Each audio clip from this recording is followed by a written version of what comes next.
As William Shakespeare once said, the object of art is to give life a shape. I feel that the topic of art is very important to me because, in my opinion, art is not just a hobby, it's a way of life. And art has made me into who I am.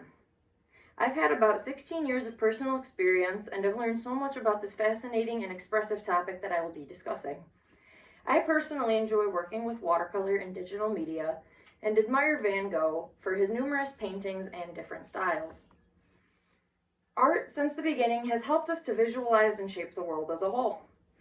And most of you may think that art is just a class that you take where you paint and draw for fun.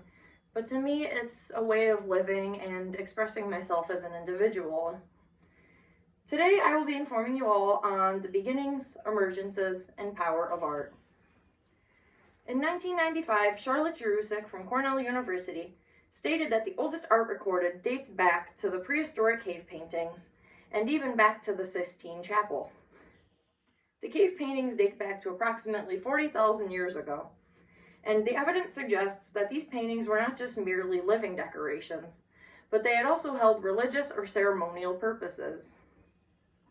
The paintings have been tracked around the world to many different places, such as France, Africa, Spain, Mexico, and many more to be found.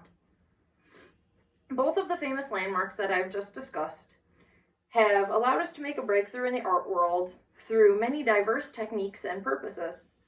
This first era of art had mainly served for religious purposes, and for centuries, the church was a primary patron for artists, and this still applies today. Next, art was also used as a key component to ancient civilizations all around the world. Two very well-known civilizations that I will be discussing are the ancient Greeks and the ancient Egyptians. Greek art was responsible for the inventions of forms that embodied the ideal subject of beauty and history as a whole. As where the Greeks had captured more of a mythological aspect in their art, and the Egyptians captured events or recorded the religious beliefs and history in their art. Even though both of these ancient civilizations are very different, culture and all, they still share the same passion for expressing themselves through art. After this era of art, more and more artists had started to emerge in the art world. Except for this time, it was not just for religious purposes. This time, it was for expressing the overall beauty and idea of aesthetics itself. The website timelineindex.com showed that just a few of these artists that emerged were Vincent van Gogh, Leonardo da Vinci, Michelangelo, Rembrandt, Edgar Degas, and many others. After their famous emergences, art was used for much more than appearance and expressing emotion. Finally, from the 19th century to now, art has evolved tremendously in many ways and has served for many purposes. Now it serves as a well-known yet powerful tactic that we all know today: propaganda. When we think propaganda, we think of a certain visual style. The poster, using a modernist aesthetic with all bold text, blocky colors, and simple yet effective imagery.